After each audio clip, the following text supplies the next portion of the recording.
Hello everyone and welcome back to another Stradigoy video. It's just Jonas today because we are talking Lumineth once again.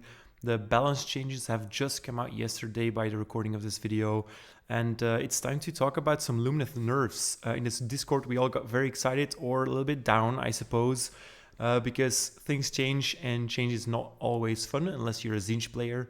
Especially this time around, if you're a Zinj player, you should be really happy, I think. Today we're just talking about Lumineth nerfs, so let me clarify that. And by that I mean we will talk about the general changes, but only in what regards that they will affect Lumineth. So if you're looking for a complete down low on what has changed for all the armies, there's plenty of content creators that have already done that, but I noticed that you guys had some very strong opinions in the Discord on the changes, and I wanted to let mine know as well. So here we go. Did they actually get the changes and nerfs mostly? Did they get it right? Let's see. So first of all, we'll talk about the generic changes, then we'll talk about Lumineth-specific changes. We will also go over all the points that they have shifted. As you could see from the thumbnail, they've decreased and increased several units in points. But then comes the interesting part, right? We'll talk about the impact on the army. I've got a couple of slides for you there, mostly on Techless and Dawn Riders, but also on things as a whole. And then we'll finish off with a conclusion as usual, where I kind of summarize my thoughts. Now, before we get into this, I kind of want to reiterate why I'm making this. So first of all, it's my way of sharing my thoughts. I could obviously do that in Discord, but if I can make a video about it, that's fun for me and hopefully interesting for you guys. Now, as I mentioned before, the point changes and all the rules changes have just come out yesterday, you guys. So please bear with me, because there will be things that I get wrong, as in I might do some predictions, but everything is only just that. It's a prediction. It's not written in stone. I don't have a crystal ball that's working. So I'm gonna go with my gut here and with what I know and understand from the game so far, and I'll refer to some of your input from the Discord as well. All right, so for generic changes that have been affecting Lumineth are these four. So they made some changes to covering fire, to priority target, to manifestations, and specifically to Morbid conjuration as well. All things that Lumineth made very good use of. So let's take a look at what has changed. So covering fire actually got off very easy. The only thing that has notably changed is that you can now use all-out defense and other abilities against covering fire, which is good. It was also always a little bit weird because covering fire was phrased weirdly. I don't actually see here that they've added the shoot keyword to the command ability, which I think would have been a cleaner fix here. But overall, being able to use all out defense now will mean for us that our shooting units that used covering fire, which was mainly Sentinels and Wing Chargers, got hit a little bit by this. Now, I still think this is super mild, all things considering. I've been seeing running this ability rampant on the battlefield together with manifestations, and covering fire definitely got off the easiest from the two. So I think overall this is not really anything that will bother us too much. Let's look at some priority targets changes then. So priority targets kind of skewed the game a little bit. I was just talking to a friend of mine a couple of days back when I played my first Sylvaneth game on how skewed the priority target rules made 4th edition look. Like I think 4th edition is actually pretty nicely balanced, and I kind of regret that they released a GHB right from the start, because we never got to experience the pristine condition of 4th edition, right? We got the skewed way of list building because of priority targets, and we got the skewed way of using shooting units because of priority target, and especially covering fire and priority target in tandem with certain units just make those units look very, very strong, whereas normally I think it would have been more fine. So what has actually changed? You still get to add 1 to hit rolls and wound rolls for attacks made by your honor guard, but now those bonuses are only applied against the enemy general and the enemy honor guard, which makes so much more sense. I've been saying from the start, the name priority target specifically says that you target something with priority. You're not going to target an entire regiment with priority, right? Priority target is usually 1 unit. I still think it's quite generous of them to allow both the general and the enemy honor guard to be your priority targets. I think the coolest change would have been that you got to choose 1 unit, just 1 unit, any units. That would have been really cool. But the most impactful change here is that the target must be within 12 inches. Now, for close combat units, that obviously doesn't change anything. But for long-range units, this is actually a huge nerf. Think about your Sentinels or the Stormcast Raptors. These are, very, very much affected by this. Which units are not affected by this? Well, all of our Wind Charger stuff. And those made, very good use of priority targets. So the only thing that they are affected by is the fact that they can't target the full enemy regiment now. But, as 4th edition has progressed, a lot of us have been trying to only fit your general and your honor guard in your general's regiment anyway. So against those kind of lists where there were no actual extra units in a general's regiment, there's literally no change for Wind Chargers. They're still as good as they were before, though they did get a point increase, which we'll get to in a little bit.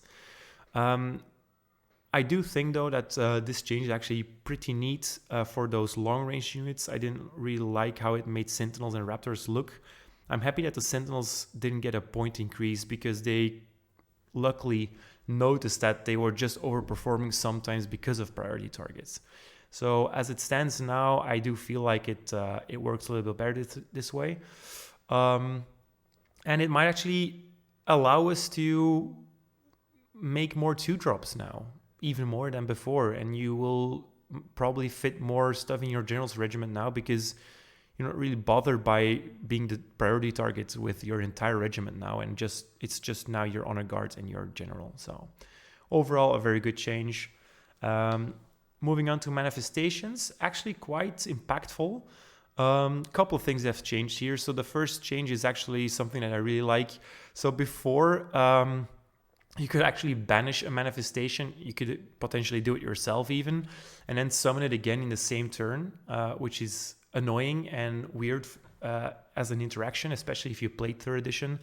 Now it's more akin to the 3rd edition playstyle. So once a manifestation has been removed, you cannot resummon the same manifestation in that same turn. I think this is fine. It's gonna affect tech lists mostly for Lumineth, which we'll get to in a little bit. But the other change is actually much more impactful in my eyes. So banishing manifestations. Add 1 to banishment rolls for each additional enemy manifestation on the battlefield after the first. So that means that if you're banishing a manifestation and it's just that 1 manifestation on the battlefield, nothing actually changes. But let's think about Morbid Conjuration, for example, especially in tandem with tech lists. It's not that strange to imagine having 2 or 3 manifestations on the battlefields and then thus granting your opponents +1 or even +2 on their banishment rolls. Now keep in mind, those banishment rolls will still get harder and harder as we, progress further into banishing manifestations because every time manifestation leaves, there's less bonus from this rule. And all of your lists with the Kron Spine are actually just completely unaffected because it's only enemy manifestations and it's additional enemy manifestations. So since you'll only have the Kron Spine, there's nothing going to change for you there. So overall, I think these changes are neat, especially interesting for armies that don't have strong banishment or unbind bonuses, which is almost all armies. And the fact that you cannot resummon a manifestation is just a good clarification, I think, on what a lot of players felt like was necessary. Let's move on to the Morbid Conjuration then, because those, that spell lore has been the target of a lot of hate, and rightfully so, I think. And it has been changed quite a lot already, and it's still coming off pretty well, I think, after these changes. So keep in mind that the last change that they did to the Morbid conjuration was them not being allowed to use their move abilities to move into combat, which always made sense to me. I never played it otherwise, except for my first game with Ryan.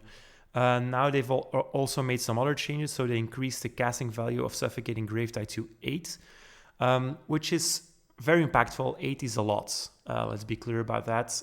It won't affect Teclis, obviously, but all of your other stuff is definitely affected by this. It's now just as expensive as Purple Sun and as the Kronspine. And if you're trying to cast Protection of Hish, you know how difficult it is to get that 8 off. So the Suffocating Gravetide going up to 8 is actually quite impactful for certain lists, but not as much for Lumineth, because we've got the Caligrave and we've got Teclis. Now, that being said, why did they bump up the points cost, or the summoning cost, sorry? It's not because it was overperforming damage-wise, though it does all right in the damage department for an endless spell. It's just that its base is so big, and especially with your counter magic spell command ability in your opponent's face. What is it called? Magical Intervention. There you go. You'll now have to magical intervene on a 9. And that's rough, man. And so the Suffocating Gravetide was such a good meat shield when you saw your opponent moving in for a charge, or you could kind of predict that they were gonna try and do that, and then you just dropped a Suffocating Gravetide in front of your units, right between two buildings, and there was really no way that your opponent could still do something about that, unless that they managed to unbind it when you summoned it. So quite an impactful change there. Also, the Malevolent Maelstrom got hit. So now it's a little bit more like 3rd edition, where it charges up, and once it's fully charged, it explodes. Before, you could choose when it exploded, which was actually much more interesting, because as it stands now, you usually summon it where it also will affect your units, and you kind of had to wait a turn, and then you could move it out of the range of your units. That's not the case anymore now. If you charge it up fully, it's going to affect your units as well. So that's kind of rough. I do wonder whether it's still worthwhile to summon it in that case, especially with Lumineth. You got to be really careful. With all of your spell casting, it's gonna charge up real fast. So probably instead of summoning it from the start, you might have to consider summoning it at the end of your casting phases, and then charge up in the next turn where you can move it. A different change to the Purple Sun of Shaiish. They also did this for the Gnashing Jaws from the Primal Energies conjuration stuff. They removed the wild form ability, which means that before you could basically not banish it. If you banished it, it just dealt mortal damage to it. Now you can once again banish it. This really further decreases the use of Purple Sun for me. It is still as expensive as Suffocating Gravetide. I feel like its bonuses are really not that great. So it's hard to cast. Its bonuses are usually something that only starts paying dividends in the turn after it's been summoned. And now it's gonna be easier to banish, because you're gonna get bonuses to banishment rolls. And once you banish it, it's also just gone. It just doesn't take mortal damage anymore. So kind of subtly double nerfed here. And while its base size is pretty nice for lane blocking, for example, between two buildings, other than that, I do wonder whether it's still worth summoning. Now, the one spell that's missing from this list here is Shackles. Interestingly enough, it is still completely untouched, which I find shocking, because while Suffocating Gravetide is fantastic, and the Malevolent Maelstrom was also doing very well for me, Shackles was the spell where I was like, this has to be changed at some point, right? It can, in and of itself, block battle tactics very easily. It's still very easy to summon. It has such a generous range, It can be summoned into combat. It's just really, really nasty still.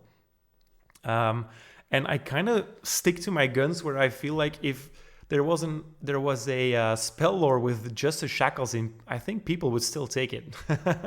So yeah, the fact that now half of the spells is on an A2 cast is affecting the Morbid Conjuration, but you still have the 4 spells, and for Teclis none of this actually matters. The manifestation changes in and of themselves, as in them being more easy to banish now, and Teclis not being able to reposition those spells.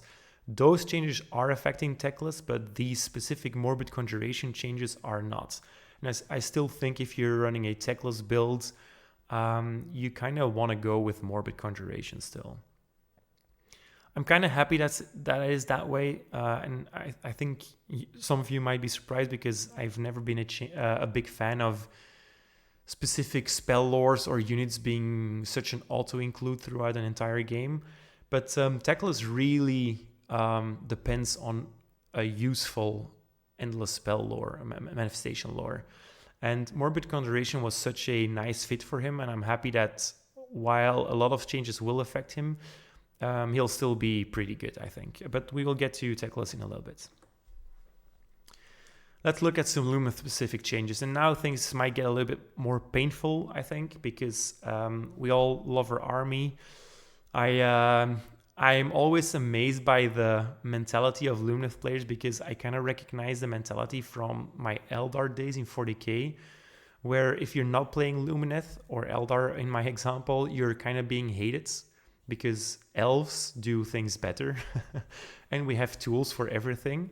But if you are a Lumineth player or an Eldar player, just so in love with your army because it requires so much, so much precision to pilot it, and the satisfaction that you get from piloting this army as a scalpel knife is amazing. And thus, when things change for the worse for us, things kind of hurt on an emotional level as well. And Shining Company is one of those things that really hurt me on an emotional level, but we'll get to that in just a sec. So what has actually changed? The Shining Company trait is still the same, as in you still have to choose one unit. It's not for your entire army. It is still for your entire army. That's what I meant to say. But when your Vanari units have charged now, or if they use Power of Fish, they lose the Shining Company traits. Let that sink in for a little bit. So what does this actually mean? If you were protecting your Sentinels, for example, and you had Power of Fish on them, they don't have Shining Company. If you were planning on using your Dawn Riders as a hammer with Power of Fish, and you charge them in, they have 2 reasons why they don't have Shining Company anymore. So they will get slapped back hard on the turn afterwards. If you were running 2 Dawn Rider units of 10, which was a tactic where you had one with the Power of Hijj on for damage and then just one for the Shining Company, and that's it for just anviling a unit, that won't work either anymore. So it's kind of rough because we've been enjoying a very short time of proactive gameplay for Lumineth. In past editions, we've always been forced into this castle build unless you were running Huracan units. Vanari was always very castly. We finally got a charging unit that did damage, aka the Dawn Riders. But now with the Shining Company changes, they are hit hard by this. Lore-wise, it makes sense that it's very hard to, knit your shields together and then keep running in Shining Company while you're charging. So it makes sense that you don't get it on a charge, but for gameplay, it just really hampers your proactiveness, which is sad because then we're just, once again, back to our playstyle where we're sitting and preparing for our opponent to do something, and we hope that we'll be able to neutralize their effectiveness, which isn't fun for your opponent and isn't fun for us either. I feel like this is mainly targeted at Dawn Riders and Blade Lords. Blade Lords especially, you know, had a pretty good deal with a 4-up save, -1 to hit, and then a guaranteed 5 reward if you had a Scenari hero nearby, and they still retained all of those perks when they charged. So I can see, you know, GW targeting the Blade Lord that way. Dawn Riders also, I do understand that they were overperforming a little bit, or a lot, depending on who you ask. There were definitely a lot of builds that were too much skewed towards the Dawn Rider effectiveness. But both of those units also got a points increase, and for the Dawn Riders, quite a hefty one at that. So, it makes me wonder, were both of those things really necessary? Did they actually playtest this? Because if you're bumping up Blade Lords by 10 points and also reducing their survivability that way, are we just moving on to Wardens who want to be charged anyway? Or are we still leaning towards the Blade Lords? And are we just not running 2 units of 10 Dawn Riders anymore now because they're just going to die? Are we not running any Dawn Riders anymore?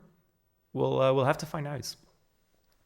Now, we did get one buff, you guys, and you might have overlooked it because it was so subtle.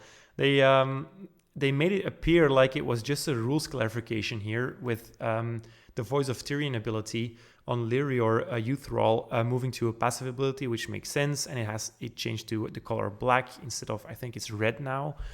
Whereas it could also be used in the shooting phase before, so red was just a little bit of showing a little bit of confusion there. But have you guys noticed that they removed the Venari keyword from the units that can be affected by this? So that's actually quite a good change, because that means that both lore-wise and in-game, it's going to be much more fun, and it's going to be cooler, because Lyrior now also buffs Huracan units and also buffs Alarith units. And especially that last one is important to me, because Lyrior is from Eumetrica. He is the Alarith Venari hero, so it always surprised me that it didn't affect Alarith units. And I'm happy it's also affecting all other stuff now, so your River Blades and your Huracan units as well, because he is the voice of Tyrion after all. And I imagine if you get that title, the voice of a war god, why would you only be affecting the militia of an army, right? So I think it makes sense, and it's cool, and it makes Lyra a little bit more effective. I've been looking at him a little bit more than before. Now with the Dawn Rider change, I'm not so sure anymore, but we'll have to see. I think he'll have a place in some lists now. The Shrine Luminor got the same treatment as a lot of faction terrains. So they kind of clarified how you enter stuff and how you leave faction terrains.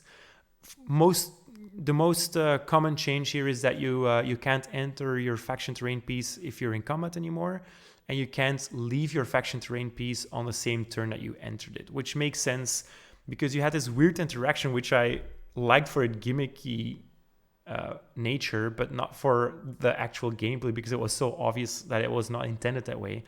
But you could really slingshot a small hero, right? If it was, let's say you had the twins within 3 inches of your shrine, you entered them in the shrine, and then you deployed them again with exit the shrine in your exact same hero phase, 6 inches out. So you actually got 9 inches of free movement, which is pretty good. Nice change here. I think overall these are all sensible changes. It won't affect our game plan too much for the Shrine Luminor. I'm happy. I'm happy with these changes. Nice clarification, and it takes away some feel bad moments for my opponents, which I'm always happy about as well. Okay, so one more big change, and that's of course the points. So a lot of units just got off pretty easy in the sense that they were not affected at all. But almost half of our roster here, especially in the blue category, has been increasing points. And that's mostly due to the fact that Lumineth has been doing very well in the tournament scene. If you've not been keeping, up with your tournament progression or the win rates from all armies, Lumineth was definitely a top 3 army, maybe even top 1 or top 2. So that's why we're seeing a lot of red here. The question is, Are we seeing it on the right units, and are we seeing it in the right amount? So let's look at the red and the green bars. So the Wind Mage got a price reduction by 10 points, which is fine. Kind of balances out with the Fox going up 10 points. So if you were only running one Spirit of the Wind and you ran a Wind Mage for the cool factor, you have a result of 0, right? Plus 10 and minus 10. So your list doesn't change at all.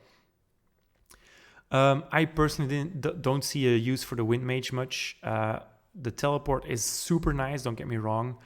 It's a super good ability, but in addition, where we're still trying to fit everything in a 2-drop, which I kind of hate, I haven't played a lot with a Wind Mage so far. So whether he was 140 or 150, I don't think my opinion on him changes much.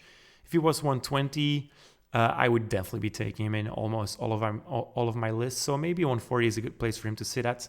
I think 130 would have been a little bit better even, especially with what we can expect from further Huracan changes. But maybe we'll see some price reductions on him further down the line then.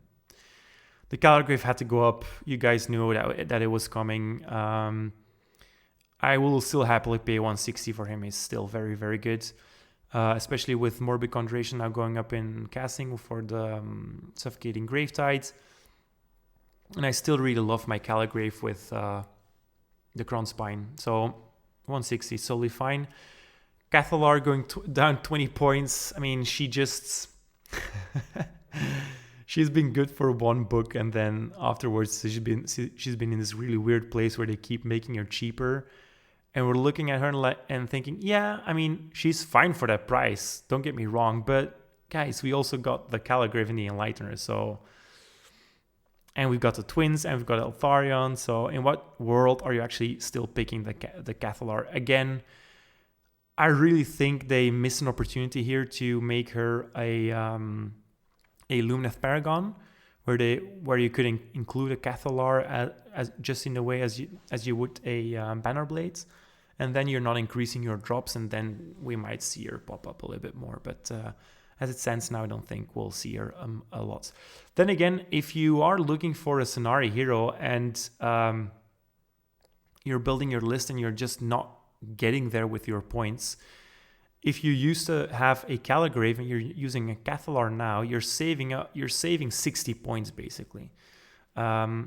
And those 60 points can be used to pay for the units that got much more expensive in the blue bracket. So we might actually just see her because you just can't build your lists anymore if you don't include her. So maybe that's the reason to bring her. The Enlightener has seen a price increase once again. Yeah, 190 for 2 cast wizards. It's fine. At what point does it become too much, you know? Especially with all the other price increases that we're gonna see in the blue brackets.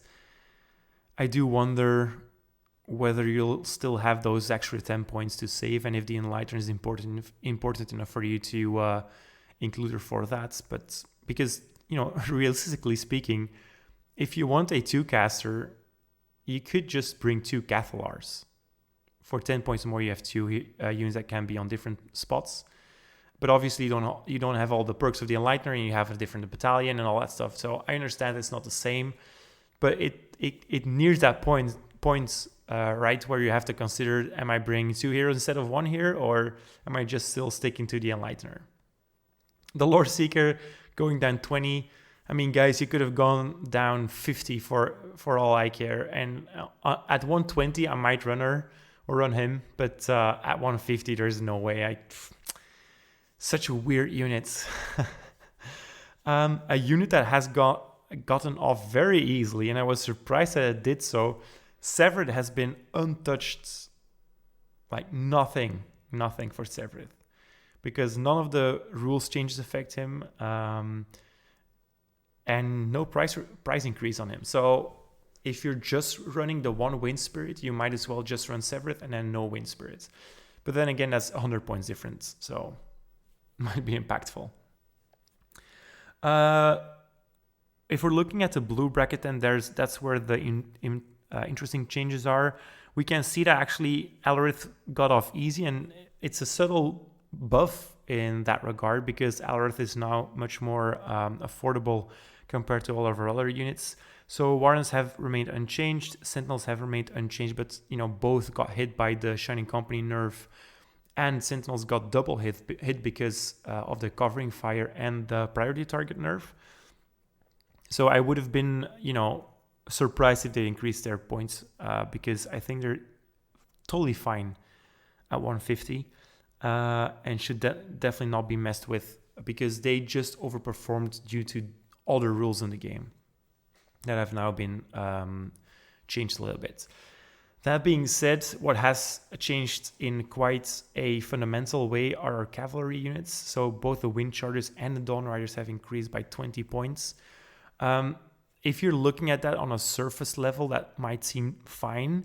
But if you're thinking about how many of these units we were running, it's not weird to imagine a list where you had 20 Dawn Riders and that list costs 80 points more now, only for the Dawn Riders.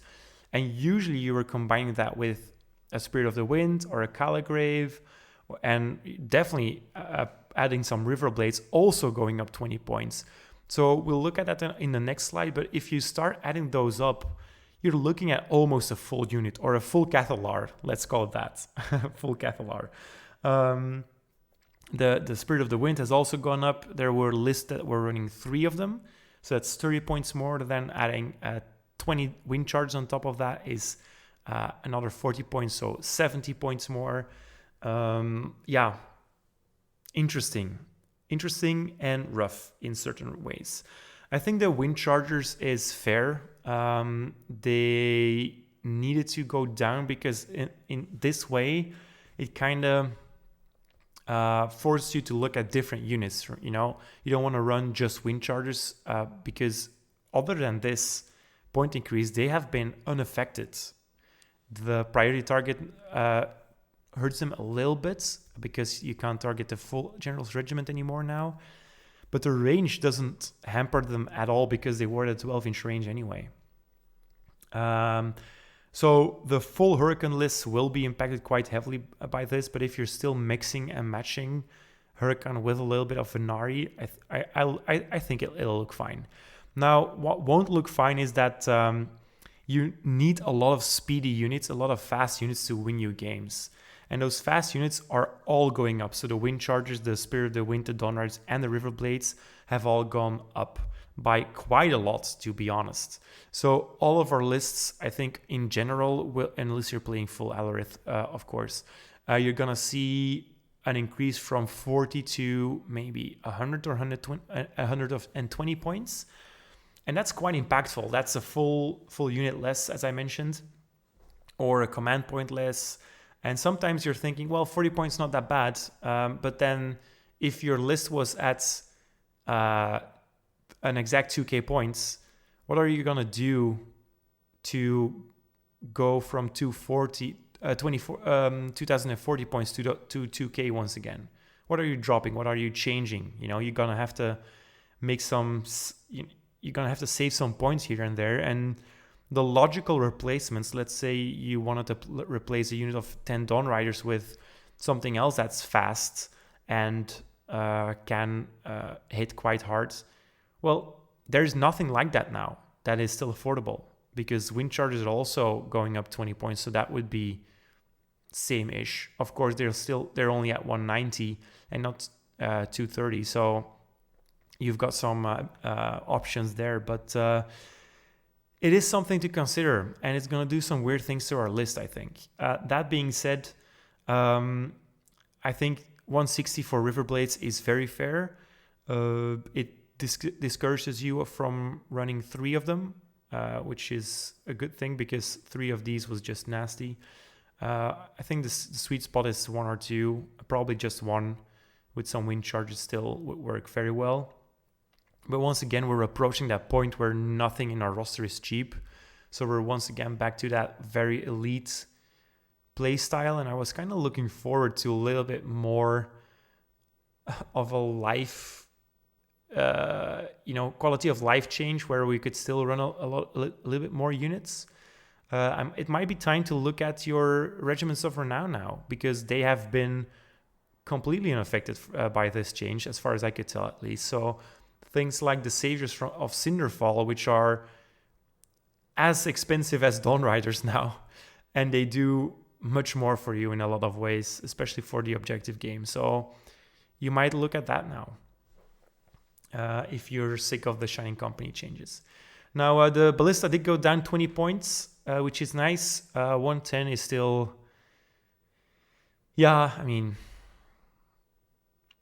Let me ask you this. Would you rather have 1 Fox or 2 Ballistas? Because in a certain world, it's going to feel like that's almost the same thing in price. So I would still incline towards 1 Spirit of the Wind. When Ballistas get to 90 points, it's going to be risky, but because then we get into that spam territory, though spamming is much harder now with the way battle regiments work. But that would make things much more interesting. Or if they were reinforceable, that would also make things more interesting. But as it stands now, I still don't think we'll see any Ballistas. All right, let's look at the impact on the army. So a lot of things we've already covered so far. So all of our fast units, as I mentioned, have gotten more expensive. You need those units to win games. We've been for a very short time a proactive army where we get hammer and anvil at the same time. That is now once again gone in a lot of ways, or at least, to say the least, nerfed, not neutered, but nerfed. So all of your competitive lists are going to get more expensive. If you want to play with unchanged lists, you were probably playing Alarith or only Venari Dawn Riders, but then Venari and Sentinels. Venari Wardens, but then your points might not have changed, but your gameplay will change for the worse probably. So what are we doing to counteract these point increases? Are we dropping a full unit now, a full Cathalar as I mentioned, or are we swapping around units? Are we swapping one of our 10 Dawn Rider units, for 10 Huracan units? Because if you look at the example below here, a lot of competitive lists, if you add this up, this is how one of my lists looked like. So 1 unit of 10 Dawn Riders, 1 Caligrave, 1 Fox, so that's 60 points more. I had 1 unit of 2 units of 5 Wind Chargers, so that's 40 points more, and then 1 unit of 20 River Blades. I just wanted to play speedy on everything. If you tally that up, guys, that's 120 points more expensive. So I have to say goodbye to a full unit of something. There is no swapping about that could really save me here. I would have to drop the Caligrave and put in a Cathalar, and I would have to drop all of my Dawn Riders to include more Wind Charge or something like that. And then we're looking at a list where I'm like, should I just go full Huracan now? Which I find weird that that's the conclusion that I'm usually getting at when I'm building my lists in the past day. And on topic of that, it just seems like they did Dawn Riders a little bit dirty. I think if you're not playing Lumineth, you're probably feeling like this is deserved and it might not even be enough.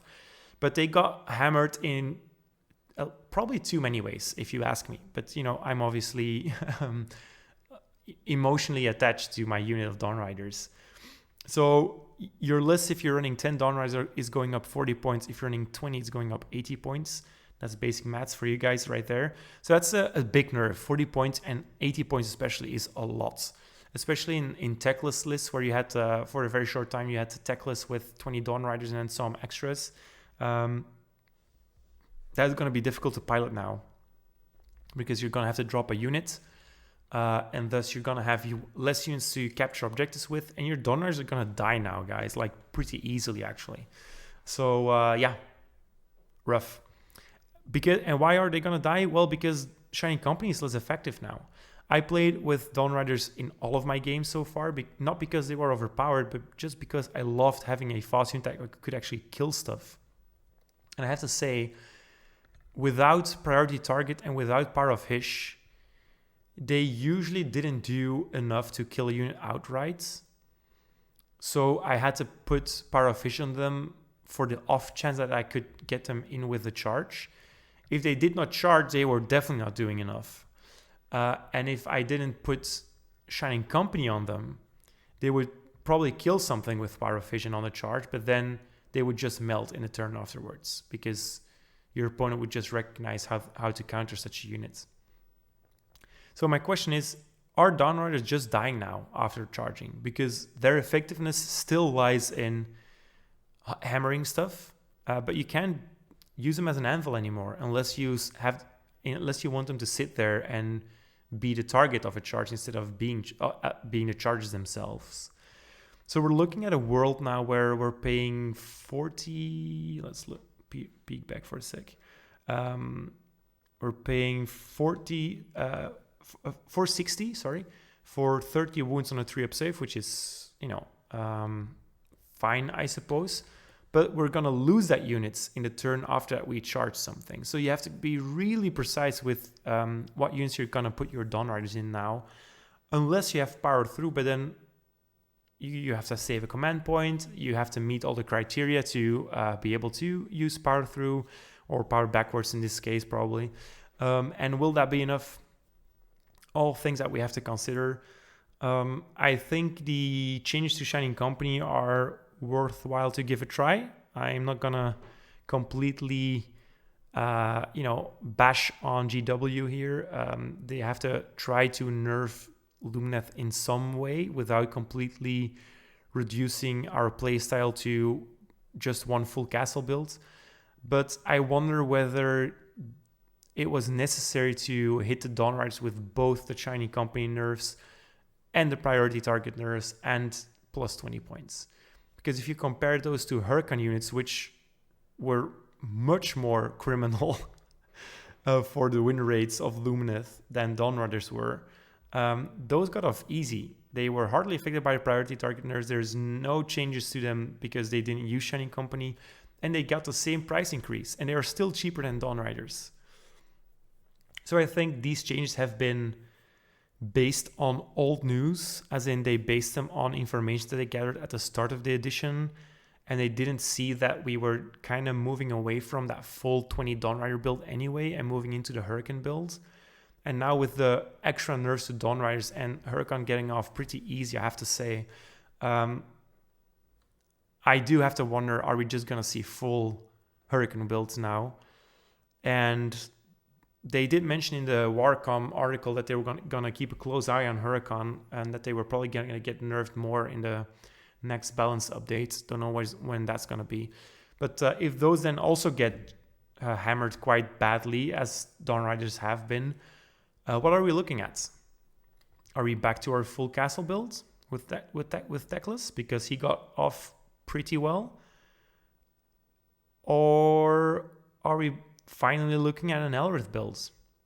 But then still Elrith, while they're still tanky and interesting to combine with your Venari stuff now, and Venari being less tanky now because Shining Company is not always applied, so Elrith finally gets that extra bonus for them because they'll always have the -1 rent against them.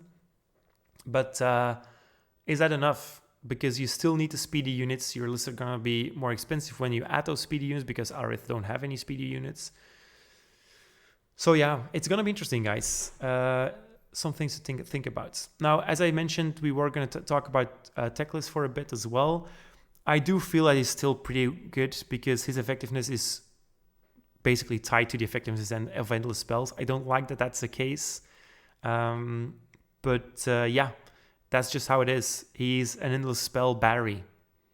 He's there to put your endless spells down, remove your opponent's endless spells, and then put your own endless spells down back again in the next turn.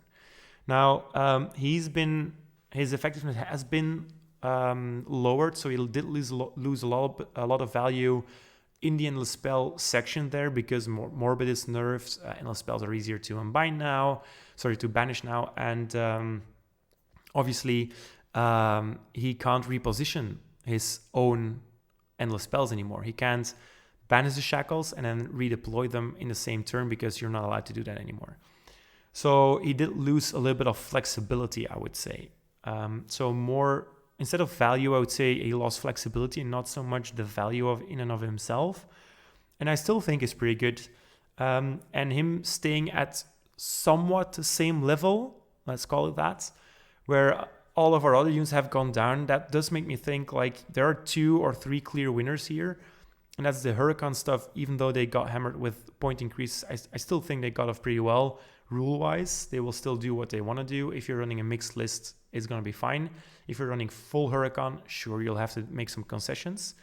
Techless lists only targeted in the Venari aspect, so you could still run them with a little bit, a small change to your Venari stuff.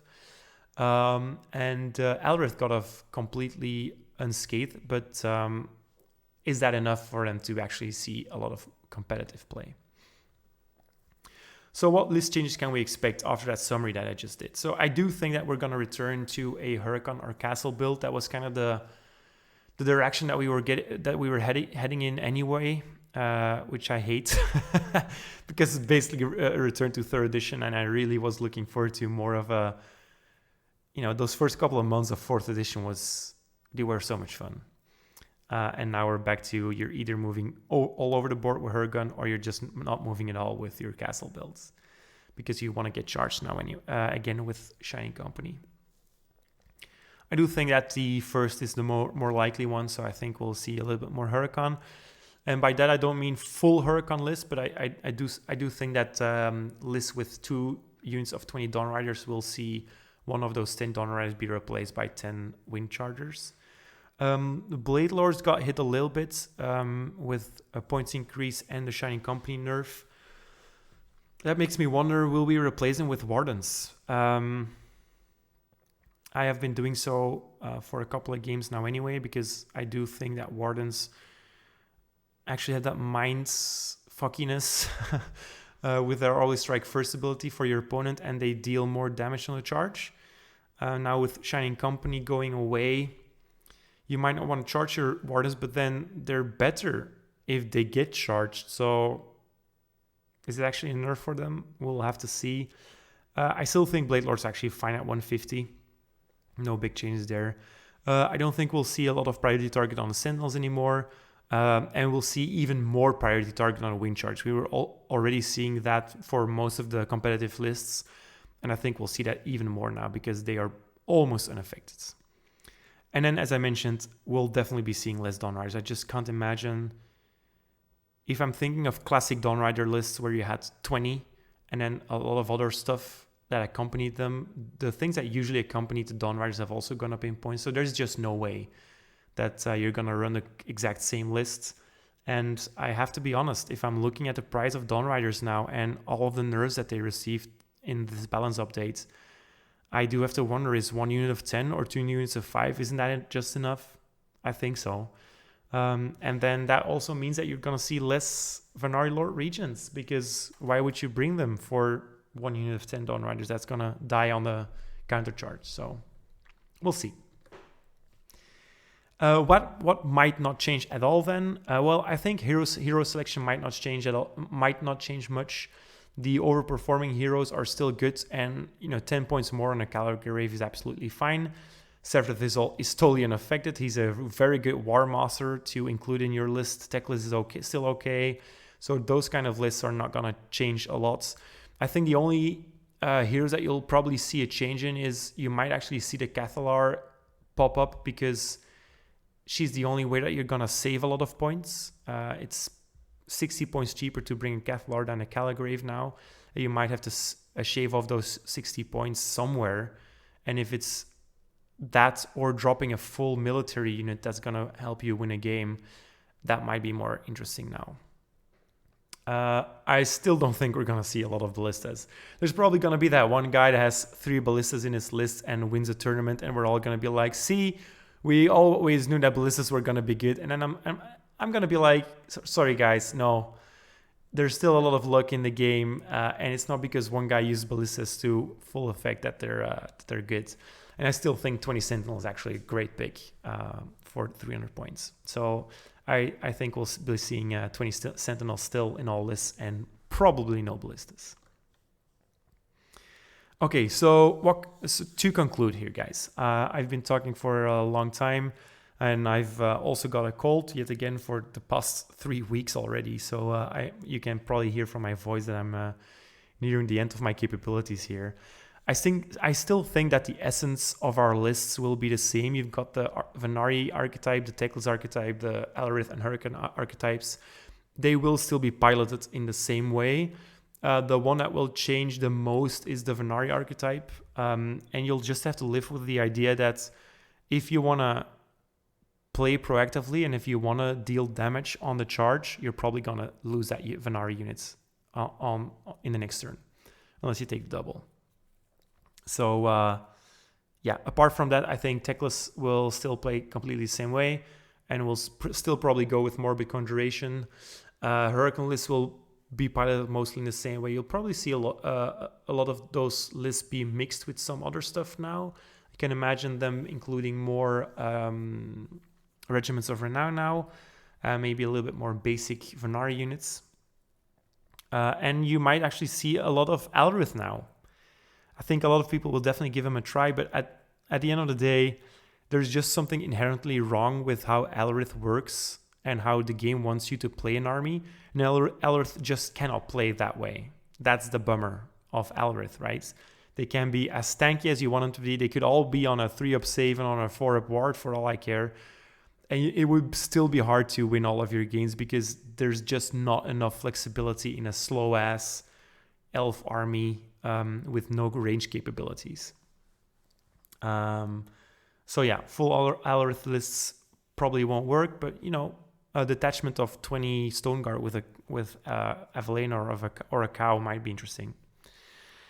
I am pretty sure we're gonna see less full-on Cav lists. We were already leaning away from those lists anyway, and I think those point changes just kind of were the nail in the coffin for them. So probably seeing an inclination towards more infantry focused lists now. But as I mentioned, all of our playstyles are still very viable, and try to not remain your emotional state here after bad nights of sleep in my case, but still after night of sleep, I feel a little bit more confident that Lumineth will still be doing pretty well. I didn't think that it was gonna do terribly or anything yesterday, but today I'm still feeling okay about it. It's, especially if you've been playing Lumineth for a while, it's nothing new, guys. We've seen this time and time again. We've been the bad guys for such a long time, and we always get hit in the same way. We overperform because we have too many fast units with bows. We overperform because we're too tanky, or we overperform because we have too much magic. They either nerf our movement, they nerf our tankiness, they nerf our magic, and then we just move on to a different aspect of things that we do well. So, and you know, at the end of the day, we usually end up just playing with a unit less and still doing pretty well. The objective game is going to be harder, which is fine, but the gameplay is still going to be somewhat the same. I do wonder, though, what units that you will be dropping, so please let me know in the comments below. First of all, did you enjoy this video? Are you in agreement with my views? You really, I hope you understand by now that I really love the conversation about these kind of things, especially about changes that just came out. We have very strong opinions. Let them know in the comments, but do it so in a polite way, please, so we can have an interesting conversation rather than just a shout off. And let me know what unit you will be dropping or what change you will be making to your lists.